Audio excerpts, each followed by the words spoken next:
Imbis na dagdag kita, dagdag problema ngayon ng isang OFW sa Riyadh ang kanyang pagsa-sideline sa pagtatato. Matapos mahuli at makulong, mapapalo pa siya at madedeport ang kanyang buong pamilya. May balitang midali si Roland Blanco.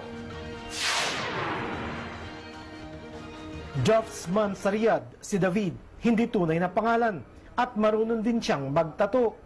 Naging sideline niya ang pagtatato at nagkaroon siya ng mga kliyenteng babae na nagpapalagay ng permanenteng mga kilay. Hanggang isang araw, may tumawag sa kanya para raw magpatato. Sinabi lang na nasaan ka na, ganun. Mag-flasher daw ako kasi may sasakyan ako.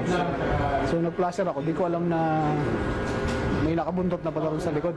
Kasunod na pala ni David ang isang patrol car. Hinuli siya at ikinulong noong 2012. Nailabas siya ng kanyang employer matapos ang isang linggong pagkakakulong.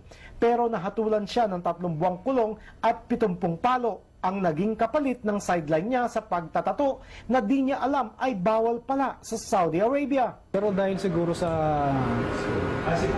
hindi pa na-experience yung mahuli, masita, kaya medyo malakas pa loob ko. Hindi hinuhuli o pinagbabawal ang may mga dati ng may tato sa katawan, pero hinuhuli ang aktwal na pagtatato. Kasama ni David ngayon ang buong pamilya niya sa Riyadh at sila ang inaalala niyang madadamay sa nilabag niyang alituntunin. Hindi lahat ng kasiyahan makukuha lang sa pera, which is kung ano lang yung maisip na paraan gagawin. Sa gabay ng Patnubay Advocacy Group, sumulat si David sa Court of Appeals para makiusap at patawarin. Kahit dagdagan pa ang 70 palo sa kanya, wag lamang siyang makulong at ma-deport.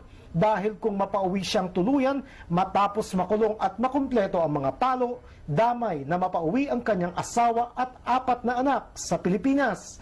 Nagbabalita sa Middle East, Roland Blanco, Riyadh.